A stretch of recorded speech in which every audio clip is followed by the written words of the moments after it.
Number 1 senate, number 2 syndicate, number 3 হচ্ছে academic council. এই তিনটার বাহিরে আর কোনো অথরিটি কাউরে হ্যাঁ বা না বলার অথরিটি রাখে না, কারো অ্যাক্সেস দেওয়া বা না দেওয়ার।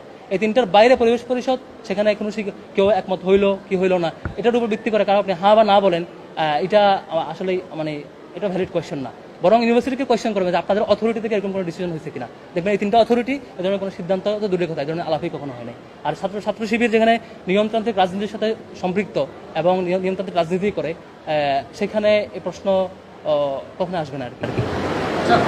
জি, আমরা গত বছরগুলোতে দেখেছি যে ছাত্র শিবির ট্যাগ দিয়ে আসলে রক কাটা শব্দটা ইউজ করা হতো আসলে।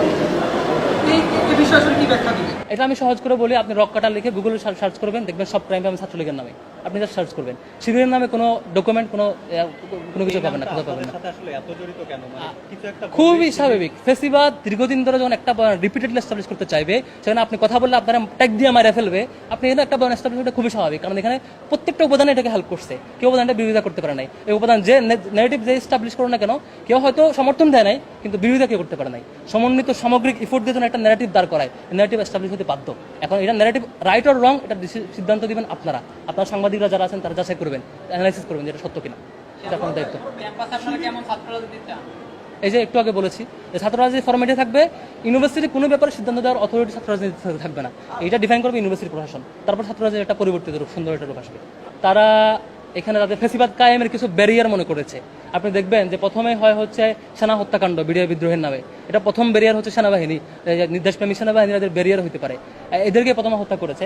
আর সেকেন্ড, আমি যেটা বিশ্বাস করি যে সেকেন্ড ফেসিবাদ কায়েমের সবচাইতে শক্তিশালী বাধা মনে করেছে ছাত্র শিবিরকে। এই জন্য প্রথম থেকে ছাত্র শিবিরের উপর অ্যাটাক করেছে।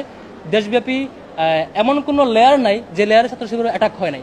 আপনি দেখবেন যে খুবই তৃণমূল পর্যায়ে আমি অসংখ্য ভাইকে দেখেছি যে সে নামাজ পড়ছে, ওখান থেকে ধরে নিয়ে বলছে যে অস্ত্রসহ গ্রেপ্তার গিয়ে করছে। মানে একটা ছাত্র সংগঠনের কেন্দ্রীয় সভাপতিকে বিনা অভিযোগে বিনা অপরাধে 56 দিন টানা রিমান্ডে রেখেছে, কেউ কিছু বলতে পারে নাই। অলরেডি যে আমাদের আত্মপ্রকাশটাই, আমাদের ব্যাপারে যে প্রকাশিত হওয়াটাই একটা বড় উদ্যোগ। আপনারা দেখতে পাচ্ছেন অলরেডি ঢাকা ইউনিভার্সিটিতে আপনি যদি সার্ভে করেন, অলমোস্ট 90%, আমি বলি, আমি 100% বলবো 90% আপনি পজিটিভ ফিডব্যাক পাবেন যে আমাদের ব্যাপারে, আমাদের ব্যক্তিত্বের ব্যাপারে, সাংগঠনিক ব্যক্তিত্বের ব্যাপারে যে এতদিন যে বয়ান ছিল এটা মিথ্যা হিসেবেই সবাই রিসিভ করেছেন। যে এতদিনের ফেসিবাদের প্রতিষ্ঠিত বয়ান, এটা একটা মানে উদ্দেশ্য প্রণোদিতভাবে একটা টার্গেটেড ভুল ব্যাখ্যার একটা বয়ান হিসেবে প্রতিষ্ঠিত হয়েছে। আমরা অ্যানাউন্স করবো ইনশাল্লাহ।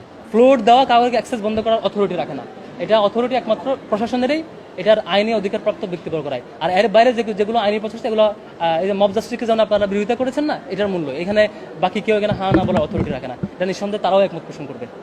আর দ্বিতীয় হচ্ছে ছাত্রদেরকে গ্রহণ করবে কিনা এটা শিক্ষার্থীরা বলবে। আপনার শিক্ষার্থীদের রেসপন্স চাইতে পারেন, শিক্ষার্থীরা ছাত্রছাত্রীকে গ্রহণ করবে কি করবে না, নাকি বয়কট করবে, এটা তার সিদ্ধান্ত নেবেন। আপনাদের কাছে সুস্পষ্ট প্রমাণ থাকলে আমাদেরকে দিবেন।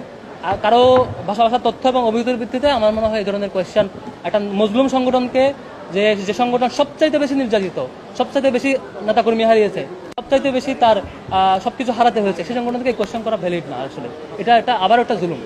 এটার ব্যাপারে আমি আল্লাহর রাস্তায় আপনাদেরকে সুনির্দিষ্ট তথ্যের ভিত্তিতে কোয়েশ্চেন করাটা আশা করি।